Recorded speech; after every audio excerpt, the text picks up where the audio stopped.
The Mystery of the Girl in the Red Dress. Chapter 1. The Night Road. The night road stretched before the drivers like an endless black ribbon leading through the desert steppes. The full moon illuminated the way, casting ghostly shadows on the asphalt. In the silence of the night, only the steady hum of engines could be heard, occasionally interrupted by the sounds of insects. Michael O'Connor, the local sheriff, sat in his patrol car, watching the rare cars passing by.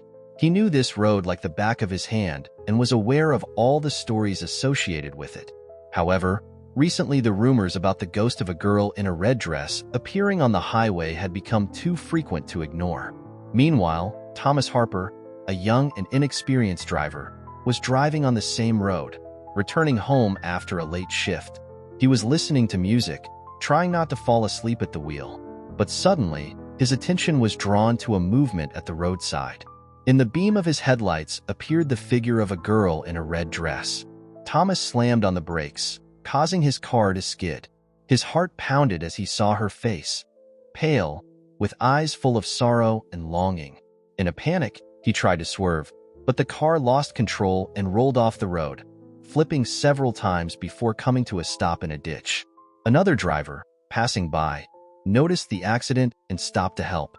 As he stepped out of his car, his gaze fell on the same figure of the girl in the red dress. Overcome with fear, he hurried back to his car, calling the police. Michael O'Connor, hearing the call on the radio, immediately headed to the scene. Upon arrival, he saw the overturned car and the terrified driver who could barely speak. "She was there, right in front of me," the driver said with a trembling voice. "The girl in the red dress." Michael looked around, but no girl was in sight. He knew he had to solve this mystery before it claimed more lives. Meanwhile, Thomas, still in his car, tried to regain his composure. He remembered the girl's face and the fear that gripped him. Why was she there? What did she want to say? These questions haunted him. Chapter 2. First threads of the investigation. The next morning, Thomas Harper woke up in the hospital. The pain in his head and body reminded him of what had happened on the road. Sheriff Michael O'Connor walked into the room, holding a notebook and pen. "You saw her, didn't you?" he asked, sitting down next to Thomas's bed. "Yes," replied Thomas, still confused. "She was there. The girl in the red dress. I tried to swerve, but—" "Calm down," interrupted Michael. "You're not the first to see her, but you're the first to survive an accident. I need to know everything you remember." Thomas gathered his thoughts and began recounting that terrifying night. Michael listened attentively, noting every detail. When Thomas finished, Michael closed his notebook and sighed. "We've known about her existence for several months," he said. "Many accidents, many testimonies, but no one knows who she is and why she appears here." Meanwhile, rumors about the ghost spread throughout the town. Drivers discussed the latest incidents, trying to unravel the mystery of the girl in the red dress. Some said she was a victim of an accident, others believed she was a vengeful spirit. But no one knew the truth. Thomas, leaving the hospital, couldn't forget her face. He felt he had to do something to help this girl, but where to start? He decided to visit the local historian to learn more about the past of the highway and its mysterious occurrences. Chapter 3. Traces leading to the past. Local historian Mrs. Evelyn Pierce was known for her knowledge of the state's past. Thomas visited her small museum, hoping to find answers to his questions. Evelyn, hearing Thomas's story, took an interest and invited him into her office. "You're talking about the girl in the red dress," she said, sifting through old archives. "I remember a legend connected to this road. It happened many years ago." Evelyn found an old newspaper clipping and handed it to Thomas. The yellowed paper contained a story about a young girl whose body was found mutilated in the desert. Her name was Emma Williams. "She was very beautiful," Evelyn continued. "They said jealous friends killed her out of envy. They left her body in the desert for the hyenas. This crime was never solved." Thomas felt a chill down his spine. Emma Williams. It had to be her. He knew he had to find those involved in her murder and bring Emma peace. Evelyn continued to browse through the old archives, trying to find additional information. Suddenly, her eyes stopped on a name that puzzled her. "Wait a minute," she said, pulling out another document. "Here is a mention of a Jessica Miller. She was one of the suspects in Emma's disappearance, but the case was never closed. Thomas looked at the document. Jessica Miller's name stood out among the others, and something about it caught his attention. "This could be the key," he said, thoughtfully examining the papers. "We need to find out where she is now." Evelyn nodded, understanding the importance of the find. "I'll help you find her address," she said. "But be careful. If she's really involved in the murder, she could be dangerous." Chapter 4. Jessica's Memories. Gathering all possible information, Thomas decided to find Jessica Miller, one of the suspects, now an elderly woman. Her address turned out to be in an old house on the outskirts of town. He parked his car and stopped in front of the overgrown garden leading to her house. He felt a bit scared but knew this was an important step in his investigation. He knocked on the door, and after a few minutes, it was opened by a frail old woman with a stern expression. "What do you want?" she asked sharply. "My name is Thomas Harper," he began, trying not to show his nervousness. "I would like to talk to you about a girl named Emma Williams." Jessica froze, her eyes darkening for a moment, but she quickly composed herself. "I don't know what you're talking about," she replied coldly and tried to close the door.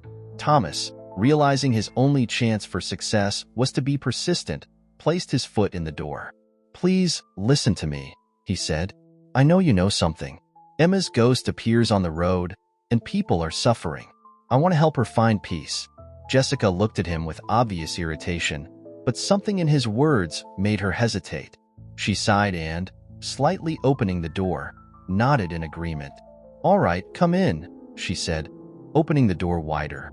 Inside, the house was dimly lit, and the air was thick with the smell of old things and mustiness.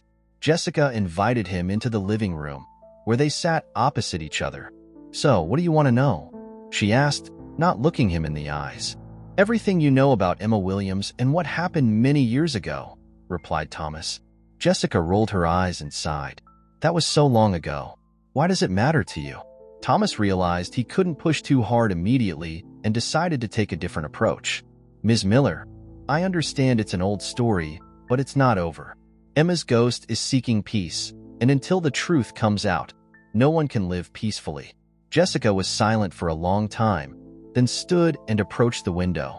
She looked out at the overgrown garden, her face contorted with memories. "Emma was very beautiful," she finally began. "She attracted the attention of all the men, and we, her friends, envied her. But envy is a terrible feeling. It destroys and distorts." Thomas listened, feeling he was getting closer to the truth. "What happened that night?" he asked, trying not to scare her away from being open. Jessica turned and looked at him with sadness in her eyes. "We set a trap for her. We told her we were going to a party, but instead, we drove her to the desert. There, we left her." Her voice trembled, and she fell silent. "You left her to die?" Thomas asked quietly. Jessica nodded, tears streaming down her cheeks. "I didn't want it, honestly, but we couldn't stop. We thought it would be forgotten, but it wasn't. It never will be." Thomas felt both relief and heaviness from what he had heard. He knew he now had a piece of the puzzle, but he needed to find the others to complete the picture. "Who were the others?" he asked. Jessica looked at him with pain and fear in her eyes. "I can't say. It's too dangerous. But you must know they are suffering too." Thomas understood it made no sense to press further. He thanked Jessica and left her house, feeling his investigation was only beginning. Chapter 5. Conversations with Drivers. Thomas returned home, his thoughts occupied by the new information. Jessica Miller had given him an important lead, but it was only the beginning. He decided to talk to the drivers who had seen Emma's ghost to gather additional details and perhaps find new clues. The first person he approached was Jonathan Green, a truck driver who recently had an accident on the same road. Thomas found him through the local hospital, where Jonathan was recovering from the crash. "You saw her, didn't you?" Thomas asked when they met in the ward. Jonathan, an elderly man with tired eyes, nodded. "Yes, I saw her," he replied. "She stood on the side of the road. I tried to swerve, but—" He paused, remembering the horror of that night. "What exactly did you see?" Thomas pressed. "She was in a red dress," Jonathan continued. "Her face was pale, and her eyes—" They looked right at me as if she knew me. I felt a cold and fear like never before. Thomas noted all the details, trying to understand why Emma chose these drivers. Next, he talked to a young woman named Sarah, who also saw the ghost and narrowly avoided an accident. They met in a cafe, where Sarah nervously stirred her coffee. "I was driving home after work," she began, when I saw her. She was so beautiful and sad at the same time. I couldn't take my eyes off her and almost crashed. "Did you notice anything unusual about her behavior?" Thomas asked. Sarah thought for a moment. She looked like she was searching for something or someone.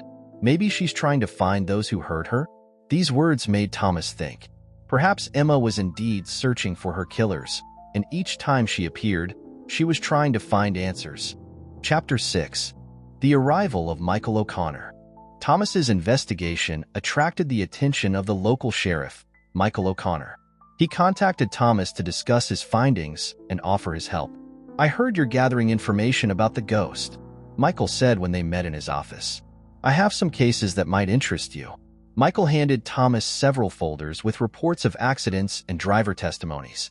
In each case, the girl in the red dress was mentioned. "This case affects more than just you," Michael continued. "We need to work together to find the truth." Thomas felt relieved knowing he had support. They began working together, analyzing each case to find patterns and new leads. Chapter 7. Uncovering the Truth. The gathered information gradually formed a complete picture.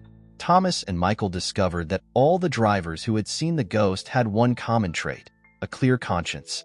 Emma appeared before those who were willing to help, who were not involved in any crimes or moral wrongdoings. One night, returning from another accident scene, Thomas and Michael decided to visit Jessica Miller again. They felt she knew more than she had said. "Jessica," Michael began when they entered her house, "we understand you're afraid, but if you don't tell us everything, we'll never be able to stop this." Jessica was silent for a long time, then sighed and looked at them. "All right," she finally said. "I'll tell you everything I know, but no, this won't bring Emma back." She told them about the other two girls who were with her that night. Their names were Melinda Clark and Nancy Roberts. They were her friends and the main instigators of the crime. Thomas and Michael felt they were finally close to solving the mystery. They knew they now had to find Melinda and Nancy to complete the investigation and bring Emma peace. Chapter 8. Finding Peace. Thomas and Michael began searching for Melinda and Nancy. Their investigation led them to a neighboring town where both women had been living for many years.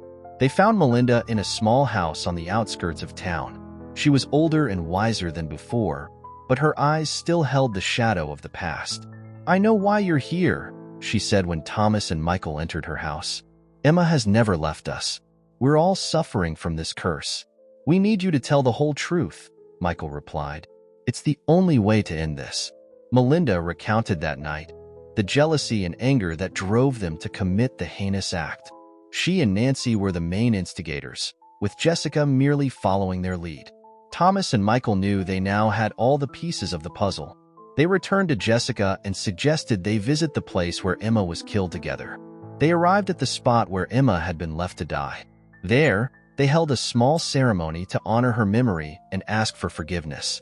Jessica, Melinda, and Nancy confessed their sins, hoping it would help Emma's soul find peace. Chapter 9. Life after the revelation. After the ceremony, the ghost of the girl in the red dress was no longer seen on the road. Thomas felt he had finally accomplished something important. He had helped Emma find peace and uncovered a long-hidden truth. Michael continued his work as sheriff, now knowing that even the most unbelievable stories could be true. Jessica, Melinda, and Nancy were given a chance to start anew, freed from the burden of the past. Thomas, satisfied with the completion of his investigation, returned to his ordinary life. He knew he would always remember Emma and her story. The story became a legend in the state, and people talked about it for many years. But now they knew that the ghosts of the past could find peace if the truth was brought to light. The end. If you enjoyed this video, please subscribe to our channel and don't forget to hit the like button. Thank you for your attention.